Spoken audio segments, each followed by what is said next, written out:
আসসালামু আলাইকুম। আশা করি আলহামদুলিল্লাহ আপনারা ভালো আছেন। আলহামদুলিল্লাহ আমিও ভালো আছি। তো এই ভিডিওতে আপনাদের সঙ্গে একটু কথা বলতে চাচ্ছি লিথুনিয়ার বিষয় নিয়ে।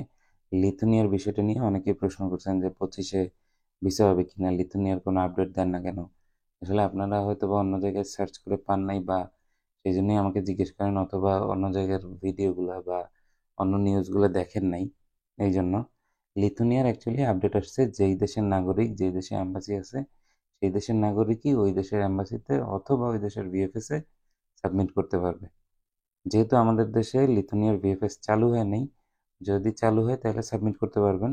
আদারওয়াইজ আপনি অন্য কোনো দেশে গিয়ে নেপালে বলেন, ইন্ডিয়া বলেন বা ফিলিপিন্স আদার্স কোনো জায়গায় গিয়ে সাবমিট করতে পারবেন না। তাইলে এখন কি করণীয়? এখন করণীয় আপনি লিথুনিয়ায় আসলে কাজ করতে পারতেছেন না। আগে একটা অপশন ছিল যে আপনি অন্য কোনো দেশের হয়তোবা আ ওয়ার্ক পারমিট নিয়ে আছেন, সে জায়গায় সাবমিট করতে পারতেন। সেই সুযোগটাও এখন নাই। যেহেতু সেই সুযোগটা নাই তাহলে এখন কি করণীয়? তাহলে এখন করণীয় লিথুনিয়াটাকে স্টপ রাখতে হবে। আর যারা পড়াশোনা জানেন, যাদের সার্টিফিকেট আছে, যাদের আইএলটিএস নাই বাট ইংলিশে টুকটাক ভালোই করতে পারেন, রেজাল্টটা 2.6 প্লাস আছে, তারা বা 3 প্লাস আছে, তারা ইউনিভার্সিটিতে এপ্লাই করতে পারেন। ইউনিভার্সিটিতে এপ্লাই করে সেটা নেপালে এবং ফিলিপিন্সে আপনারা দাঁড়াইতে পারবেন, কোনো সমস্যা নেই।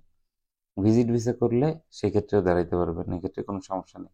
তবে আপনারা দোয়া করেন যেন আমাদের দেশে লিথুনিয়ার এম্বাসিটা চলে আসে। যেহেতু যে অ্যাক্টিভিটি দেখছি আমরা, আমরা আশা করতেছি যে লিথুনিয়ার এম্বাসিটা আমাদের দেশে চলে আসবে। তাহলে সকল ধরনের কাজই আমাদের দেশ থেকে করা যাবে। তো এই জিনিসটার জন্য আপনাদেরকে বলব যে যারা আমরা অতিরঞ্জিত কিছু কাজ করি, অ্যাকচুয়ালি কি কারণে এটা বন্ধ হয়ে গেল? বন্ধ হওয়ার কারণ হচ্ছে যে প্রচুর পরিমাণে এটা নিয়ে অ্যাডভার্টাইজমেন্ট হইছে। আমি বলি বা অনেকেই এটা দিছে যে প্রচুর জব অপরচুনিটি হলে ৪০,০০০ কেমনে কোটা হয় বা এখন ২৫ সালে ২৫,০০০ কোটা দিছে মাত্র। সেটা কেমনে হয়? এই ধরনের ওরা একটা জাগাইছে যে প্রচুর মিথ্যা আশ্বাস দিয়ে মানুষের সঙ্গে প্রতারণা করতেছে। এই ধরনের একটা ইস্যু দেখাইছে ওরা। এটা বন্ধ করার জন্য বাংলাদেশীদেরকে ইভেন এ জায়গায় এসে মানে লিথুনিয়ায় গিয়ে তারা আর থাকতেছে না। দেখা যায় যে কোম্পানির কাছে রিপোর্টও করে না, তারা চলে যায়। এই ২ টা কারণই মূল দেখানো হয়েছে। এছাড়া অন্যান্য ধরনের আছে যেমন এক্সপেরিয়েন্স দেখায় আসে কিন্তু এক্সপেরিয়েন্স কাজ জানে না। পুলিশ ক্লিয়ারেন্স ২ নাম্বারে দিয়ে আসে। ২ নাম্বার পুলিশ ক্লিয়ারেন্স আবার লিগ্যালাইজ করায় আসে।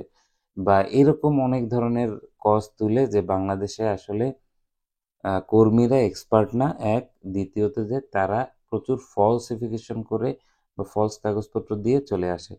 এই জিনিসটাকেই ইস্যু করে তারা এটা বন্ধ করে দিছে। সো আপনারা এখন চিন্তা করুন যে পরবর্তী যেই জিনিসগুলো আছে, পরবর্তী যেই দেশগুলো আছে, সেই দেশগুলোকে আপনি কিভাবে ট্রিট করবেন? আপনি কিভাবে যাবেন সেই দেশগুলোতে? সেই দেশগুলোতে যাওয়ার জন্য আপনার কি করা উচিত?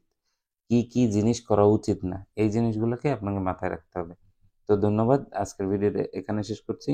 দেখা হবে পরবর্তী ভিডিওতে। দোয়া রইল। আল্লাহ হাফেজ।